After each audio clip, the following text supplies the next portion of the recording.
Welcome back to my channel. இன்றைக்கி lunch ரொம்ப simple. Coconut karabath, தேங்காய் சாதமே கொஞ்சம் காரமாக, அது கூட தொட்டு சாப்பிட்றதுக்கு கேரட் அண்ட் பட்டாணி பொரியல். பொன்னி புழுங்கல் ரைஸ் 3/4 உலக்கு மெஷர் பண்ணியிருக்கேன். நல்லா வாஷ் பண்ணிவிட்டு ஒரு 1.25 கப் அதே கப்பில் தண்ணி அளந்து ஊற்றிக்கலாம். ஸோ கோக்னட் ரைஸுன்றதுக்காக தனியாக வேறு எந்த வெரைட்டி ரைஸுமே யூஸ் பண்ணல, லைக் சீரக சம்பா, பாஸ்மதியோ. நம்ம ஒவ்வொருத்தர் வீட்டில் ப்ரெஷர் பேன்லேருந்து அந்த நம்ம யூஸ் பண்ணுற ரைஸ் வெரைட்டி வரைக்கும் அந்த விசில் சத்தம் மாறும்.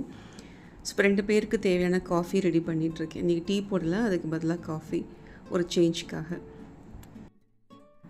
ஸோ அப்போ தான் பால் காய்ச்சி வச்சுருந்தேன். நல்லா கொதிக்க இருக்குது. ஸோ 2 கப் அளந்து ஊற்றிக்கலாம். பால் காய்க்கும் போதே கொஞ்சம் தண்ணி எக்ஸ்ட்ரா சேர்த்து தான் காய வச்சுருக்கேன். ஸோ அதனால் டேரெக்டாக மெஷர் பண்ணி பால் ஆட் பண்ணிக்கலாம். காஃபி டிகாஷன் மேக்கர் வாங்கிட்டு அப்படியே இருக்குது. டெஃபினட்டாக அதுவுமே இன்றைக்கி இல்லை நாளைக்குள்ளே யூஸ் பண்ணி பார்க்கணும்.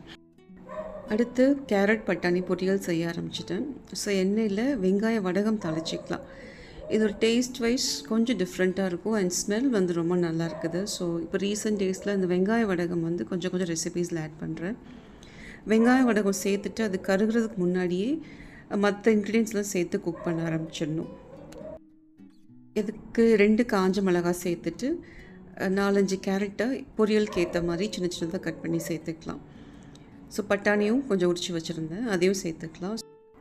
காயோட ப்ரொப்போர்ஷன் நம்ம சேஞ்ச் பண்ணிக்கலாம். பட்டாணி ஜாஸ்தியாக, கேரட் கம்மியாக. அதே மாதிரி கேரட்டோட அவரைக்காய், கேப்சிகம், அப்புறம் பொட்டேட்டோ இந்த காம்பினேஷன்லேயும் பண்ணலாம்.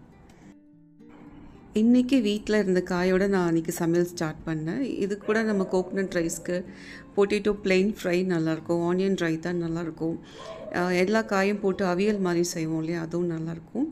இப்போ பொரியலுக்கு கொஞ்சமாக தண்ணி சேர்த்துட்டு அது 3/4 பாகம் வேகட்டும். அதுக்கப்புறமா லாஸ்ட்டாக இறக்க போகிறதுக்கு முன்னாடி உப்பு சேர்த்துட்டு நல்லா ட்ரை பண்ணிவிட்டு ஸ்டவ் ஆஃப் பண்ணிக்கலாம்.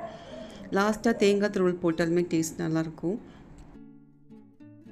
கோக்னட் கார பாத் பண்ணுறதுக்கு தேங்காய், 2 வரமிளகாய், கருவேப்பிலை, கடலைப்பருப்பு, கேஷ்யூ நட்ஸ், 2 பே லீஃப், 3 ஏலக்காய் அண்ட் ஒரே ஒரு ஸ்டார் அனீஸ். இப்போ தேங்காவோட 1 பே லீஃப், 1 ஏலக்காய் மட்டும் போட்டு அரைச்சிருக்கேன். நல்லா சுற்றி எடுத்து நம்ம திரும்ப எந்த ஸ்டேஜில் இருக்கும் அந்த அளவுக்கு இருந்தால் போதும். தேங்காய் ரெடி ஆகிடுச்சு.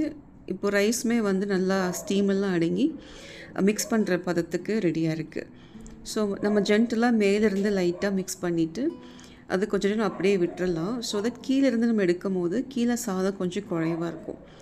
அதனால் மேலாப்பில் லைட்டாக மிக்ஸ் பண்ணிவிட்டு சும்மா மூடி வச்சிட்டோன்னா கரெக்டாக செட் ஆகிடும். பொன்னி புழுங்கல் ரைஸ்லேயே லெமன் ரைஸ் செய்யலாம், தக்காளி சாதம் செய்யலாம், புளி சாதமும் நல்லாயிருக்கும்.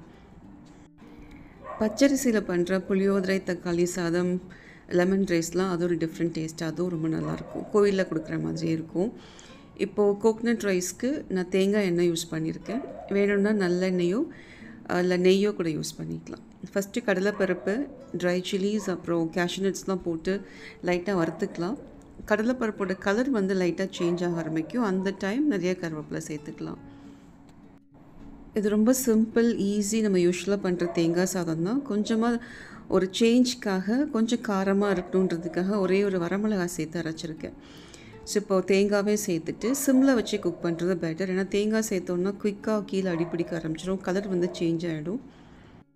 அண்ட் நம்ம யூஸ் பண்ணுற கடாயை பொறுத்தும் அந்த ஹீட் டிஃபர் ஆகும். தேங்காய் சேர்த்துட்டு தேங்காயோட ஈரப்பதம் லேசாக சுண்ட ஆரம்பிக்கும். அந்த டைமில் உப்பு சேர்த்துட்டு நல்லா மிக்ஸ் பண்ணிக்கலாம். ஸோ சிம்மில் வச்சே பண்ணுறது பெட்டர். அண்ட் இந்த மாதிரி குயிக் ரெசிபீஸ்லாம் பண்ணுறப்போ எல்லா இன்க்ரீடியன்ஸும் கொஞ்சம் கரெக்டாக எடுத்து வச்சிட்டோன்னா நமக்கு டென்ஷன் கம்மியாக இருக்கும். உப்பு சேர்த்துட்டு நல்லா எல்லா பக்கமும் ஈவனாக குக் ஆகணுன்றதுக்காக கைவிடாமல் மிக்ஸ் பண்ணிக்கிறேன். தேங்காயும் எல்லா பக்கமும் ஈவனாக நல்லா வெந்திருக்கணும். ஸோ தேங்காய் எண்ணெய் காய்ச்சும் போது ஒரு நல்ல ஸ்மெல் வரும். அதே மாதிரி ஸ்மெல் நம்ம தேங்காய் வறுக்கும் போது வரும். அந்த டைம் ஸ்டவ் ஆஃப் பண்ணிக்கலாம். இப்போ ரைஸ் கொஞ்சமாக சேர்த்துட்டு நல்லா மிக்ஸ் பண்ணிக்கலாம். ஸோ எல்லா ரைஸுமே நான் சேர்க்கல, எவ்வளோ தேவையோ அந்தளவுக்கு ஒரு 4-5 கரண்டி சேர்த்துட்டு ரிமைனிங் ரைஸ் தயிர் சாதத்துக்கு யூஸ் பண்ணிக்கலாம்.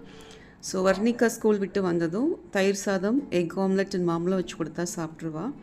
கேஷவுக்கு இன்றைக்கி ஈவினிங் பாவ் பாஜி பண்ணலான்னு ஒரு ஐடியா இருக்குது. ஸோ அதே மசாலாவை சப்பாத்திக்கு யூஸ் பண்ணிக்கலாம். ரொம்ப அழுத்தி மிக்ஸ் பண்ணாமல் ஜென்டலாக அப்படி அள்ளி போட்டு திருப்பி மிக்ஸ் பண்ணோன்னா சாதம் உடையாமல் இருக்கும். ஸோ ஸ்நாக்ஸுக்கு வந்து இன்றைக்கி உப்பு செடியும் கிரவுண்ட்நட் பர்ஃபியும் தான். Hope you like my video. Thank you and happy food.